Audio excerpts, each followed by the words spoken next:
Welcome back, folks. This is Tommy, Help with Gadgets, and we've got an interesting knife to do a review of today. This is the TacKnives Viper, and it is on loan to me from Fred the Lug. Appreciate him allowing me to take a look at this knife. And this knife is a budget slicer. I'll just let you know that from the get-go. Um, so let's just go ahead and get into it and look at some of the specs of this knife. We're looking at about 3.5 inches thereabouts on the blade length with an overall of about 8.25.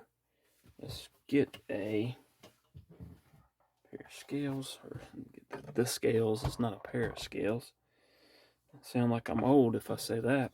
Um, and we're looking at about 3.2 ounces, so not bad at all for the weight versus length ratio. Let's go ahead and compare it to some knives that you may be familiar with. Let's start out with the Penguin. Um, there it is against the Penguin, and here it is against a CJRB Pyrite. You'll notice we've got a new Pyrite there to be a comparison knife. Let's look now at a Benchmade Griptilian and a Ozark Trail. You can see the comparison size there. The Benchmade's a lot alike on the length there. Let's look at a Miguron Montreal and also a Vosteed Acorn. And then the last comparison we're going to show is the Spyderco Manix 2 and a Spyderco Sage 6. Okay, that should show you a pretty good representation of the links there. Let's look at the thickness. Here it is against the Sage 6. Here it is against the Spyderco Manix 2 lightweight.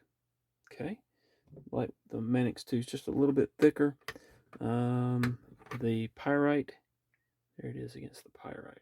Okay, so in pocket, it's going to take up about that much room. Let's look at some other ones that. Let's look at the Penguin. There it is against the Penguin.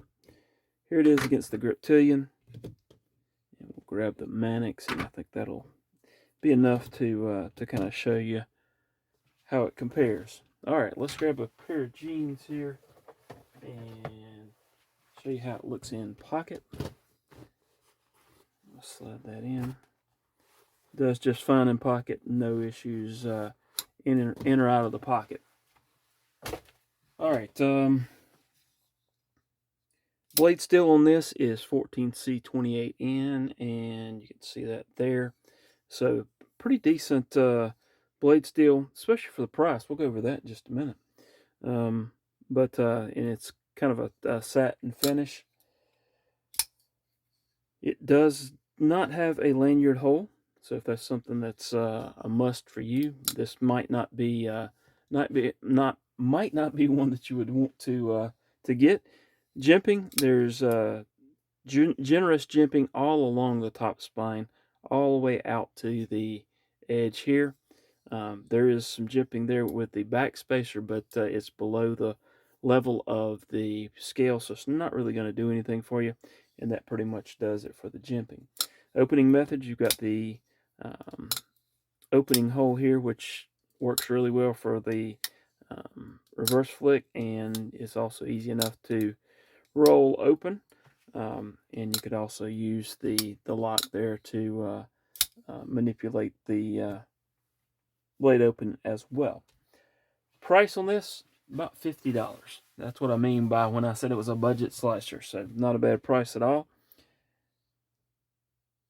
Let's see what else. Detent, well, detent's kind of hard to say on a bar lock knife like this, but it's okay. It flips out well enough, I guess I could say. It's not nothing crazy, but it works pretty good. I will say that I was not able to do a disassembly and cleaning on this one. A couple of the screws did not want to turn loose, and they're T6, and I did not want to mess them up, so that we had to forego the cleaning of that one. Anything else? Let's see. Scale materials is a G10, kind of a for this one it's a gray. You've got the marking, the Tenable logo there on the pocket clip, and the 14C there, and that's about it. No, not a lot of billboarding.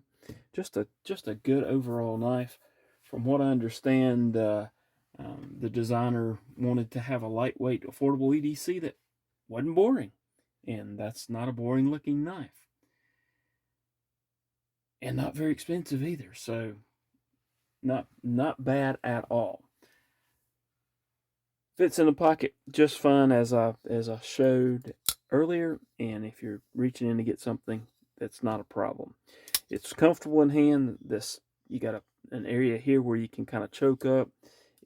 You don't really feel the clip. All the positions for holding this knife seem to work out just fine. No complaints at all. So what are my thoughts? $50. It's 14C28M. Works just fine. Not a bad knife to have.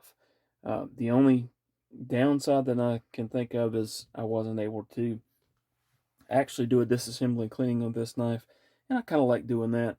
Like seeing inside, but if you look carefully on this, it's got liners that come back to about right here, and that's it. The rest of it's just G10, which helps to contribute to that very light weight on the entire knife weight that we demonstrated earlier. All right, that's pretty much it. Would I get one of these? I don't know. If it was, if I needed a knife and that was in the case to get, I would get that, because it's not going to break the bank, and it's actually a pretty good knife. So there you have it. Hope you've enjoyed the review. Please hit the like button, subscribe if you haven't done so.